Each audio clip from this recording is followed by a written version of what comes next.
जय हिंद। देखिए, आज हम आपको एक स्पेशल टॉपिक पढ़ाने जा रहे हैं। पढ़ाने क्या, समझाने और समझने दोनों करने जा रहे हैं, ठीक ना? तो इसको ध्यान से समझिएगा। आज का जो टॉपिक हम लिए हैं वो है साइकोमेट्रिक चार्ट। स्पेलिंग को थोड़ा सा ध्यान से देखिएगा। साइकोमेट्रिक चार्ट, ठीक ना? वो साइको जो होता है वो पागल वाला साइको नहीं। समझने के बाद लगेगा कि क्या है, थोड़ा-सा पागलपन खा जाता है, लेकिन जो है ये बहुत आपको आसानी से बहुत ही सरल लैंग्वेज में आप हम आज हम आपको समझाने का प्रयास करेंगे। ये ये क्यों पढ़ना इम्पोर्टेंट है? जो प्रिपरेशन करते हैं उनको ऑलरेडी पता है कि पढ़ना क्यों इम्पोर्टेंट है, और जो प्रिपरेशन नहीं करते हैं उनको जानना ज़रूरी भी नहीं है कि क्यों पढ़ना चाहिए या नहीं पढ़ना चाहिए, ठीक ना?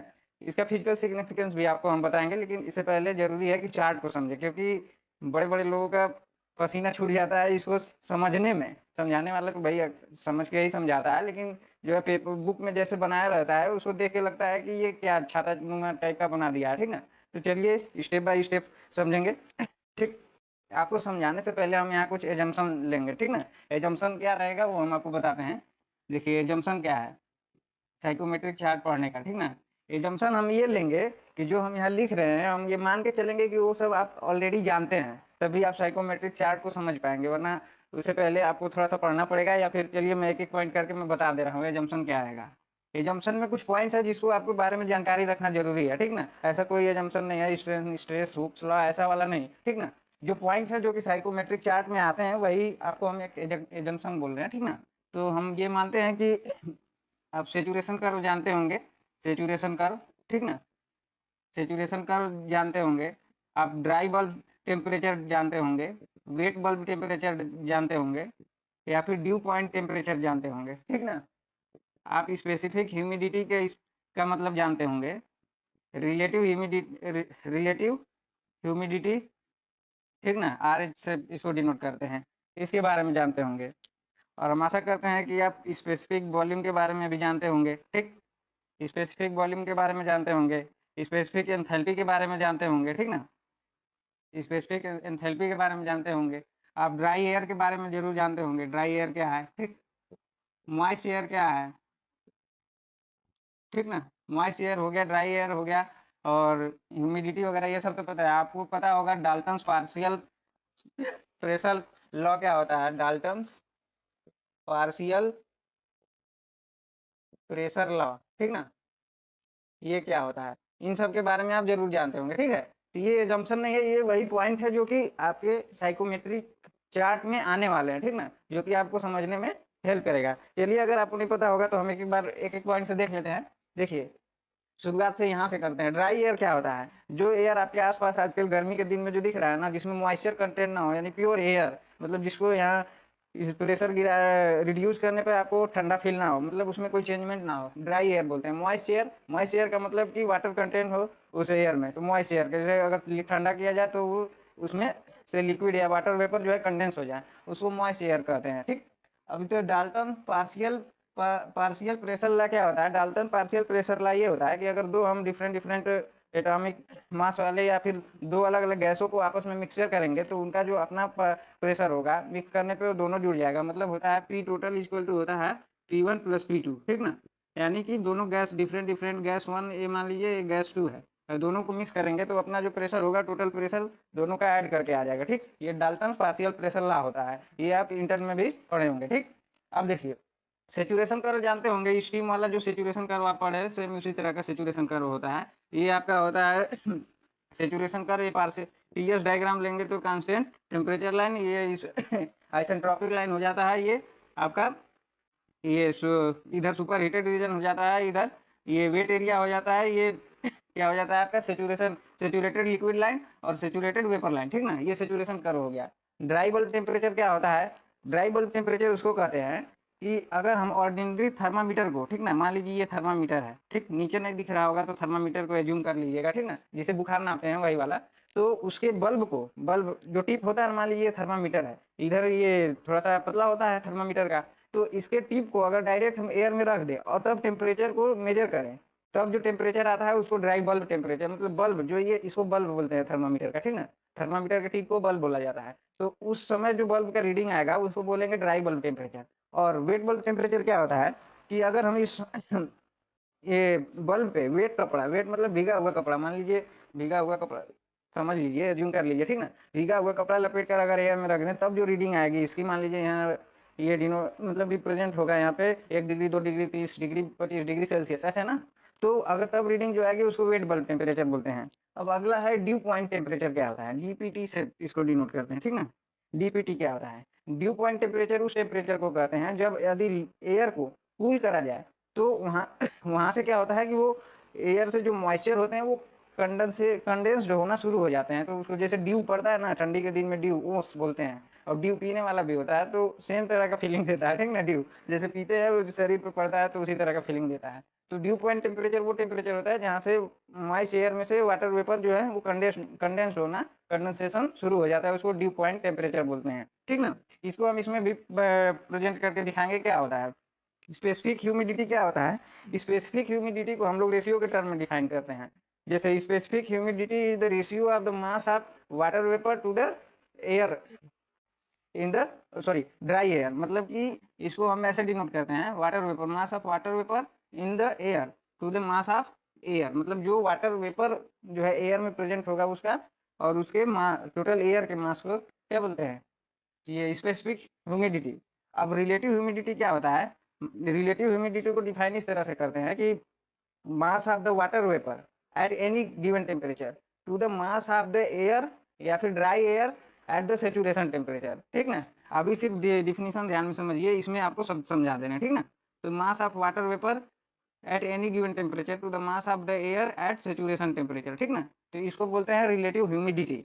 अब हम लोग एसी फ्रिज इस सबके इस पूरे साइकोमेट्रिक चार्ट का जो फिजिकल सिग्निफिकेंस आप देखेंगे ना, वो एसी और रेफ्रिजरेटर में आराम से देखने को मिल जाएगा। एसी द्वारा हम इसी को क्या करते हैं, कंट्रोल करते हैं। याद रखिएगा, रिलेटिव ह्यूमिडिटी को ही हम लोग एसी के द्वारा कंट्रोल करते हैं। और ये भी आपको डिफरेंस बताएंगे कि क्या होता है डिफरेंस बेना पंखा और कूलर और एसी में, ठीक ना, और फ्रिज में, ठीक ना, इसके बारे में बताएंगे। Specific volume, volume per unit mass, specific enthalpy, enthalpy per unit mass, इसको स्पेसिफिक एंथैल्पी कहते हैं, ठीक ना।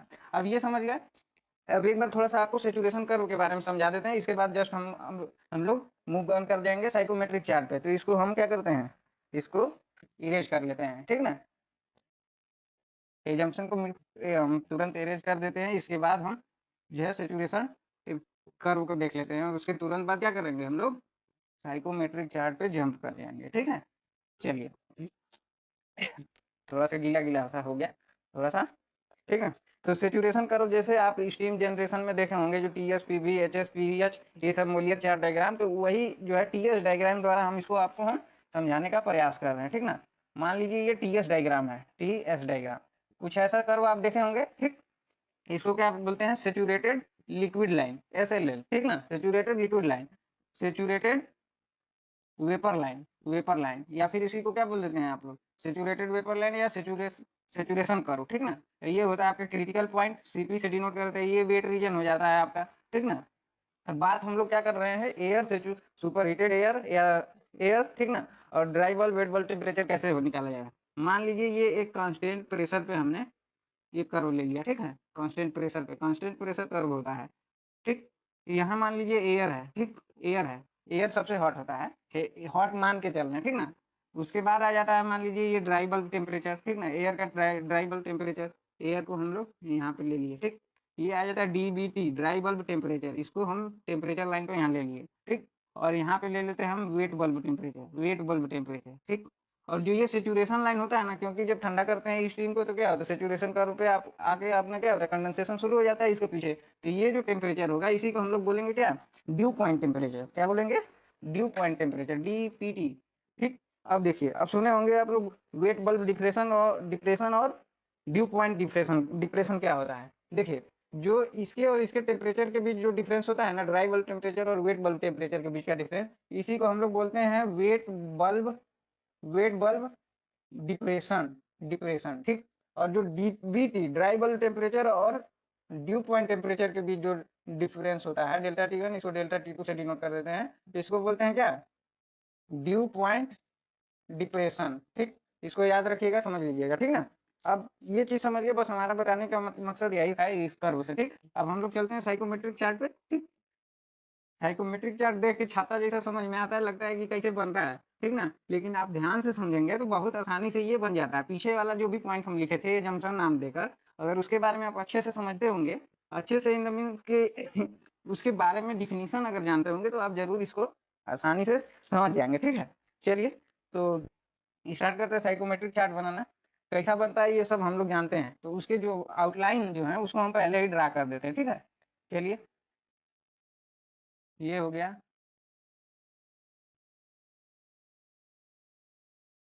और उधर कर दें क्या, चलिए यहाँ से तो दिखता है, ये दिख ही रहा है।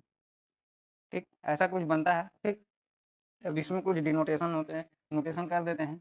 ये जो आपका नीचे से ऊपर की ओर होता है इसको बोलते हैं स्पेसिफिक ह्यूमिडिटी, एस एच से डिनोट कर देते हैं। ठीक ना, एस एच, स्पेसिफिक ह्यूमिडिटी। ठीक, ये नीचे से ऊपर होता है, ये होता है आपका ड्राई बल्ब टेम्परेचर, डीबीटी। नीचे वाला जो लाइन होता है उसको ड्राई बल्ब टेम्परेचर, इधर से इधर मूव करते हैं, इधर से इधर मूव करते हैं, ध्यान से दीजिएगा, डीबीटी ड्राई बल्ब टेम्परेचर। ठीक, ये आपका सेचुरेशन लाइन हो जाता है, सेचुरेशन लाइन, सेचुरेशन लाइन। ठीक ना, वही वाला जो अभी बनाए थे ना, इस तरफ वाला जो लाइन है इसी को यहाँ पे ले लेते हैं। ठीक है, समझ गया, सेचुरेशन लाइन। ठीक, अब देखिए अब क्या करना है। अब मान लीजिए अगर हमको ड्राई बल्ब टेम्परेचर का लाइन दिखाना है ग्राफ में, कैसे दिखाएंगे आप सोच के बताइए जरा।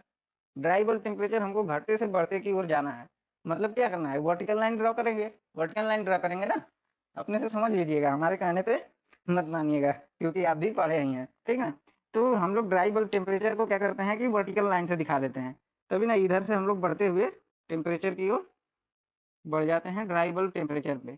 ठीक है, ये मान लीजिए ड्राई बल्ब टेम्परेचर हो गया, इधर से इधर जाएंगे तो बढ़ेगा। ठीक ना, हीटिंग, समझ लीजिए हीटिंग हो रहा है। ये स्पेसिफिक ह्यूमिडिटी है। अगर इसका लाइन दिखाना होगा तो क्या करेंगे, हम लोग हॉरिजेंटल लाइन ड्रॉ करेंगे। ठीक है, हॉरिजेंटल लाइन ड्रॉ करेंगे, हॉरिजेंटल लाइन ड्रॉ कर देते हैं। ये हो गया, ये हो गया, ये हो गया, और ये हो गया। ये क्या हो गया आपका सेचुरेशन, सॉरी स्पेसिफिक ह्यूमिडिटी का लाइन। ठीक है, अब देखिए ये कर्व आपको दिख रहा है ना, ये कर्व आपको दिख रहा होगा। ठीक, ये कर्व के पैरेलल कर्व इसके अंदर जितने बनेंगे वो हो जाएंगे रिलेटिव ह्यूमिडिटी का। रिलेटिव ह्यूमिडिटी, साइकोमेट्रिक पढ़ने का मेन मकसद होता है रिलेटिव ह्यूमिडिटी को जानना। वैसे तो psychometric is the study of the behaviour of mixture of moisture और the water in the air. मतलब कहने का मतलब है कि एयर और वाटर के मिक्सचर का जो बिहेवियर होता है, ओवरऑल बिहेवियर होता है, उसी का स्टडी जो होता है वो साइकोमेट्रिक कहलाता है, और उसी को हम चार्ट से रिप्रेजेंट कर देते हैं तो साइकोमेट्रिक चार्ट बन जाता है। ये समझ गए, dry bulb temperature, specific humidity line, ध्यान से समझिएगा, बहुत स्लो स्लो चल रहे हैं। ठीक है, अब देखिए हम क्या बताया कि इसके पैरेलल अगर कर्व इसके अंदर ड्रॉ करेंगे तो क्या आ जाएगा, वो आ जाएगा रिलेटिव ह्यूमिडिटी का। ये जो कर्व होता है ये 100% रिलेटिव ह्यूमिडिटी को दिखाता है, 100% रिलेटिव ह्यूमिडिटी को दिखाता है। ये वाली कर्व, ये ग्रीन वाली को हम हरा कर दे रहे हैं। ठीक ना, ये हरा कर दिया, ठीक है, ग्रीन कर दिया, ग्रीन को रेड कर दिया, सॉरी हरा नहीं लाल कर दिया है भाई, भुला जाता है कभी कभी, है ना। तो इसको हम क्या कर दिए, रेड कर दिए। ये 100% क्या रिलेटिव ह्यूमिडिटी लाइन है। अब देखिए इसी के पैरेलल हम खींच देते हैं और विकर्व।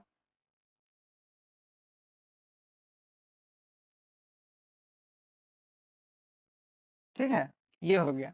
अब मान ये 100% हो गया, इसके पीछे आएंगे मान लीजिए 80% हो गया। ठीक, ये आपका 60% हो गया, 40% हो गया, और ये 20%, और इसके बाद पीछे जाएंगे तो 10 5 4 3 2 1 ऐसे इनफाइनाइट, मतलब 1 तक आ जाएगा मान लीजिए। ठीक है, ये हो गया। 3 चीज समझ गए, अभी तो कुछ हुआ नहीं है, बस क्या किए हैं, ऐसे ऐसे ऐसे ऐसे, ये। ठीक, इसके तीन तीन का तो समझ गया ना। ठीक, अब आगे चलते हैं क्या होता है। देखिए होता ये है कि जहाँ पे भी ये जो ड्राई बल्ब टेम्परेचर लाइन यहाँ इस मेन 100% रिलेटिव ह्यूमिडिटी वाले को जहाँ कट करता है ना, ये सब पॉइंट को, ठीक, इसको बोलते हैं क्या, due point line, due point temperature, DPT. DPT देखे होंगे सेचुरेशन कर्व में, यहाँ पे ड्यू पॉइंट टेम्परेचर आया था, सेम वही है, ड्यू पॉइंट टेम्परेचर। कोई कंफ्यूजन, नो कंफ्यूजन। ठीक है, डी ड्यू पॉइंट टेम्परेचर इसको बोल दिया जाता है। अब आगे देखते हैं ये पॉइंट जो जो ड्रॉ करना है हम यहाँ पे लिख दे रहे हैं। ठीक ना, specific humidity, dry bulb temperature, ठीक, रिलेटिव ह्यूमिडिटी ड्रॉ कर लिए, ड्यू पॉइंट टेम्परेचर ड्रॉ कर लिए हम लोग। अब आते हैं white, sorry wet bulb temperature पे। वेट बल्ब टेम्परेचर क्या होता है, देखिए जहां जहां पे ये दोनों लाइन कट किए हैं, ठीक ना, ये वाली लाइन कौन सी, ये स्पेसिफिक ह्यूमिडिटी वाली लाइन। ठीक ना, जहां जहां पे कट किए हैं, या बोल सकते हैं कि जहां जहां पे ड्यू पॉइंट आया है उसके उससे इंक्लाइंड अगर हम लाइन इस पे ड्रॉ कर दें, ठीक ना, इस पे ड्रॉ कर दें, ठीक, इस पे ड्रॉ कर दें, बीच में मान लीजिए यहाँ भी अगर कोई आया हो पॉइंट, तो ठीक। तो ये वाली जो टेपर वाली लाइन खींचे हैं, टेपर में इन द मीन्स की इंक्लाइंड वाली जो लाइन खींचे हैं, इसका ये जो शो करता है आपका वेट बल्ब टेम्परेचर शो करता है, wet bulb temperature WBT show करता है, WBT शो करता है, ठीक है, समझ गए। अब देखिए इसी वेट बल्ब टेम्परेचर को, ठीक, अब आते हैं स्पेसिफिक एंथैल्पी, ठीक ना, एंथैल्पी एच से डिनोट करते हैं ना इसको, स्मॉल एच से स्पेसिफिक एंथैल्पी को डिनोट करते हैं। इसी को अगर हम आगे क्या करें, बढ़ा दें, आगे एक्सटेंड कर दें, तो इसी को बोला जाता है specific enthalpy line, enthalpy line, ठीक है, स्पेसिफिक एंथैल्पी लाइन। अब देखिए अगला पॉइंट है specific volume line, specific volume line. ये वेट बल्ब टेम्परेचर वाला इंक्लिनेशन था। अब यहीं से अगर हम थोड़ा सा और नीचे ड्रॉ कर दें, एक सेकंड दूसरे लाइन से ड्रॉ करते हैं, ये वाली जो लाइन देख रहे हैं ना, ग्रीन वाली, ग्रीन मार्कर वाली लाइन, ठीक है, ये आपका जो दिखा रहा है, ये दिखा रहा है क्या, स्पेसिफिक वॉल्यूम लाइन, ठीक है, स्पेसिफिक वॉल्यूम लाइन। बहुत ध्यान से समझिएगा, फिर से एक बार हम आपको तुरंत बता दे रहे हैं, ठीक है। ये हो गया आपका specific enthalpy, sorry specific humidity, DBT, dry bulb temperature, ये लाइन इसका रिप्रेजेंट कर रहा है। ये रिलेटिव ह्यूमिडिटी हो गया, रिलेटिव ह्यूमिडिटी हो गया, यहाँ से वेट बल्ब टेम्परेचर हो गया, इसके नीचे थोड़ा सा आएंगे तो क्या हो जाएगा, specific volume line, wet bulb temperature को एक्सटेंड करेंगे तो ये आ जाएगा स्पेसिफिक एंथैल्पी लाइन, ठीक है, स्पेसिफिक एंथैल्पी लाइन। और कुछ नहीं है, बस इतना ही है इसमें चार्ट में, इसी को समझना होता है। और लगता है कि साला क्या है, कुछ तो समझ में, सब रंग बिरंगा भर गया, ठीक है, तो ये चीज है। अब देखिए इसका फिजिकल सिग्निफिकेंस क्या है, ठीक। देखिए हम लोग गर्मी के दिन में क्या, ह्यूमन बॉडी क्या चाहता है, कंफर्ट खोजता है, गर्मी ठंडी जाड़ा बरसात जो भी हो मौसम, उसमें ह्यूमन बॉडी जो है वो कंफर्ट खोजता है। तो इसी कंफर्टनेस को इंक्रीज करने के लिए, ठीक ना, हम एयर और मॉइस्चर पे स्टडी करते हैं, जिससे कि हम अपना इन्वायरमेंट एक क्रिएट कर रहे हैं, ये आर्टिफिशियल इन्वायरमेंट हम अपना क्रिएट कर सके, इसीलिए हम लोग साइकोमेट्रिक चार्ट का हेल्प लेते हैं। इसमें क्या होता है कि जैसे पहले हम लोग गर्मी हटाने के लिए क्या करते थे, बेना धुकते थे, ऐसे धुकना समझते होंगे जितने लोग गाँव से होंगे, बेना चलाते थे ऐसे, ठीक ना। तो इससे क्या होता था, देखिए एक चीज और हम बता दें आपको, क्या कि हमारा मकसद होता है एयर की वेलोसिटी को कंट्रोल करना, ठीक ना, रिलेटिव ह्यूमिडिटी को कंट्रोल करना, सॉरी, हाँ, मॉइस्चर को कंट्रोल करना या ड्यू को कंट्रोल करना, मॉइस्चर को, रिलेटिव ह्यूमिडिटी को कंट्रोल करना, ठीक है। तो जो बेना है वो बहुत धीरे धीरे चलता है, तो वो एयर के भी वेलोसिटी को कंट्रोल नहीं कर पाता, ठीक ना। तो हम लोगों को, ह्यूमन को चाहिए कि 8 मीटर प्रति सेकंड की स्पीड से ही हमारा एयर जो है हमारे आसपास मूव होना चाहिए, तभी आपको अच्छा लगेगा, ठंडा लगेगा। बहुत ज्यादा हो जाएगा तो आपको गर्म हवा देने लगता है। तो बेना जो है इस चीज को कंट्रोल नहीं कर पाया, तो बेना हो गया फेल, ठीक ना, इस पे। अब जो फैन है, फैन जो आपके सर के ऊपर चल रहा होगा, वो क्या करता है, एयर की वेलोसिटी को कंट्रोल कर लेता है, ठीक। लेकिन सिर्फ आपको हवा दें, ठंडा दें ही ना, तो कैसा लगेगा, तब तो ये भी क्या हो जाएगा, आपके लिए कंफर्ट नहीं होगा। तो फैन भी यहाँ फेल हो जाता है। अब आता है कूलर, ये बेना हो गया, हिंदी में लिख दे रहे बेना, इधर फैन आता है कूलर। कूलर जो है आपके एयर को तो वेलोसिटी को कंट्रोल करता है और साथ में मॉइस्चर को भी कंट्रोल करता है, लेकिन ये रिलेटिव ह्यूमिडिटी है ना, इसको कंट्रोल नहीं कर पाता है कूलर। तो यहाँ पे कूलर भी आपका फेल हो जाता है। बड़े बड़े जो अमीर लोग या फिर इंडस्ट्री वगैरह में जो कूलर एसी यूज किया जाता है, तो इन्हीं सब को कंट्रोल करने के लिए ना ये एसी यूज किया जाता है। मेन मकसद तो है रिलेटिव ह्यूमिडिटी को कंट्रोल करना। ये एसी का रिमोट होगा आपके पास, तो देखे होंगे उसमें लिखा रहता है स्लीप मोड, कूल, और होता है swing, relative humidity. Relative humidity का नाम नहीं लिखा रहता, उसको कुछ और पॉइंट से डिनोट किया रहता है, ओके, ऑन, ये सब ऑन ऑफ, ये सब आप उसको उसको स्टडी करेंगे ना उसके रिमोट का, जैसे टीवी में 75 बटन रहता है, उसी तरह उसमें रहता है। तो उसमें ये सब चीजें आपको कंट्रोल करने के लिए इंडिकेशन दिया रहता है, तो मेन उसी का ये स्टडी है। अब देखिए चार्ट से क्या होता है, अब इसका देखते हैं। देखिए एक होता है हीटिंग, कहाँ पे लिखें, चलिए यहीं पे लिख देते हैं, ठीक ना, इसको इरेज करके इसी पे लिख देते हैं। अब इंडिविजुअल पॉइंट देखिएगा, एक होता है हीटिंग, हीटिंग जैसा कि आजकल हो रहा है। एक होता है कूलिंग, ठीक। एक होता है क्या बोलते हैं उसको, ह्यूमिडिफिकेशन, ह्यूमिडिफिकेशन, ज़्यादा ह्यूमिडिटी रहेगा गर्मी लगेगा आपको, डी ह्यूमिडिफिकेशन, ज़्यादा डी ह्यूमिडिफाई हो जाएगा तो भी आपको दिक्कत होगी, ठीक ना, ये आपके त्वचा से संबंधित बीमारी होने लगेगी, डी ह्यूमिडिफिकेशन। अब देखिए इसमें आता है चार्ट में कैसे उसको स्टडी करते हैं। मान लीजिए हम कोई एक ऐसा न्यूट्रल पॉइंट ले लेते हैं, ठीक ना, ये देखिए। अब ये बताइए हम हीटिंग कैसे करेंगे। हीटिंग हम ऐसे करेंगे कि जब ड्राई बल्ब टेम्परेचर को और आगे बढ़ाएंगे, ठीक ना, मतलब कि हम इस डायरेक्शन में जाएंगे तो क्या होगा, आपका हीटिंग हो जाएगा, हीटिंग, ठीक ना, हीटिंग होगा। अब देखिए अगर इधर आ जाएंगे तो क्या होगा आपका, कूलिंग हो जाएगा, कूलिंग हो जाएगा। दो पॉइंट ड्रॉ किए हैं, ये हीटिंग का, ये कूलिंग का, ठीक ना, ये हीट है, ये कूल है, ठीक। अब देखिए ये स्पेसिफिक ह्यूमिडिटी है। अगर हम इसी के पैरेलल ऊपर जाएंगे तो क्या हो जाएगा, ह्यूमिडिफिकेशन हो जाएगा, ह्यूमिडिफिकेशन हो जाएगा, ठीक। अगर नीचे आ जाएंगे तो क्या होगा, डी ह्यूमिडिफिकेशन हो जाएगा, ठीक है। ऊपर जाएंगे तो ह्यूमिडिफिकेशन हो जाएगा, डी ह्यूमिडिफिकेशन, आर्द्रीकरण और आर्द्रीकरण बोलते हैं, ठीक ना। वो आदर अनादर वाला नहीं है, आर्द्रता, ह्यूमिडिटी को ऐसे हिंदी में आर्द्रता बोलते हैं, तो हिंदी में थोड़ा सा समझिएगा आप इसको। डी ह्यूमिडिफिकेशन ये हो गया नीचे का। अब देखिए, अब ये एक बात बताइए, अगर हम हीटिंग करेंगे तो क्या होगा, टेम्परेचर बढ़ेगा, कूलिंग करेंगे तो टेम्परेचर घटेगा, ह्यूमिडिफिकेशन करेंगे तो हम ऊपर जाएंगे, मतलब स्पेसिफिक ह्यूमिडिटी बढ़ेगा, और डी ह्यूमिडिफिकेशन करेंगे तो क्या करेंगे, नीचे आएंगे, मतलब स्पेसिफिक ह्यूमिडिटी डिक्रीज होगा। इसका मतलब कि नीचे आएंगे तो डी ह्यूमिडिफिकेशन होगा, ठीक ना। अब देखिए, अब एक बात बताइए, अब ये दोनों के बीच अगर हम जाएंगे तो क्या होगा, अगर हम ऐसे जाएंगे तो क्या होगा, हीटिंग भी करेंगे, ह्यूमिडिफिकेशन भी करेंगे, तो क्या होगा, ये रिलेटिव ह्यूमिडिटी से हम इसको कनेक्ट करते हैं। कर्व इसका ऐसे है, क्या होगा, देख रहे हैं ये 40% वाली है, 20% वाली है, मतलब कि हमारा क्या होगा, रिलेटिव ह्यूमिडिटी डिक्रीज करेगा। लेकिन जैसे जैसे और हम नजदीक जाएंगे तो अब देखेंगे कि ये कर्व ऐसे कुछ जा रहा है, मतलब कि वहां पे रिलेटिव ह्यूमिडिटी भी क्या होगी, बढ़ने लगेगी। ये हो गया खत्म, पहला कोऑर्डिनेट खत्म। दूसरा कोऑर्डिनेट क्वाड्रेंट, ठीक ना। दूसरे में क्या होगा कि अगर हम हीटिंग करेंगे, कूलिंग करेंगे, डी और ह्यूमिडिफिकेशन करेंगे, मतलब इस डायरेक्शन में, तो क्या होगा, रिलेटिव ह्यूमिडिटी की ओर हम बढ़ रहे हैं, 100% की ओर बढ़ रहे हैं। तीसरे में देख लीजिए, अगर हम डी ह्यूमिडिफिकेशन करेंगे, कूलिंग करेंगे, तो क्या होगा, नीचे आएंगे, मतलब क्या होगा, यहाँ पे जो है घट रहा है, देख रहे होंगे 40 से 20, लेकिन अगर जैसे ही इधर जाएंगे तो क्या होगा, 80 की ओर पहुंच जाएंगे, मतलब यहाँ पे दोनों होगा, मतलब रिलेटिव ह्यूमिडिटी बढ़ भी सकता है, घट भी सकता है, पहले में जैसे होगा वैसे तीसरे में। और चौथे में क्या होगा, सीधा सीधा देख रहे हैं, रिलेटिव ह्यूमिडिटी ये क्या है, घट रहा है, मतलब इधर क्या होगा, रिलेटिव ह्यूमिडिटी घटेगा। इस अप्रोच को अगर लेकर चलेंगे तो आप कोई भी ऑब्जेक्टिव करेंगे ना, ऑब्जेक्टिव क्वेश्चन, साइकोमेट्रिक से रिलेटेड जो इस तरह के क्वेश्चन आते हैं, उसमें आपको कहीं भी कंफ्यूजन नहीं होगा, ठीक। बाकी इसको समझिएगा, नहीं समझ में आएगा थोड़ा सा दोबारा देख लीजिएगा यार, 10 मिनट 15 मिनट के वीडियो को दोबारा नहीं देख सकते हैं, घंटों घंटा हम लोग क्या करते हैं, स्लाइड कर देते हैं शॉर्ट वीडियो में, ठीक ना। तो इसको आप समझिएगा। इसी तरह कंफ्यूजिंग टॉपिक जो आपको समझ में ना होगा, एक बार आप जरूर कमेंट करिएगा, हम प्रयास करेंगे उसको और अच्छे से पढ़ के आपको डिलीवर करने का, ठीक ना। तब तक बाकी दूसरे टॉपिक पे हम लोग विचार करेंगे और अगली वीडियो में लेकर आएंगे। तब तक आप इसको समझिएगा और इसके क्वेश्चन लगाइएगा। मिलेंगे नेक्स्ट वीडियो में, तब तक के लिए जय हिंद।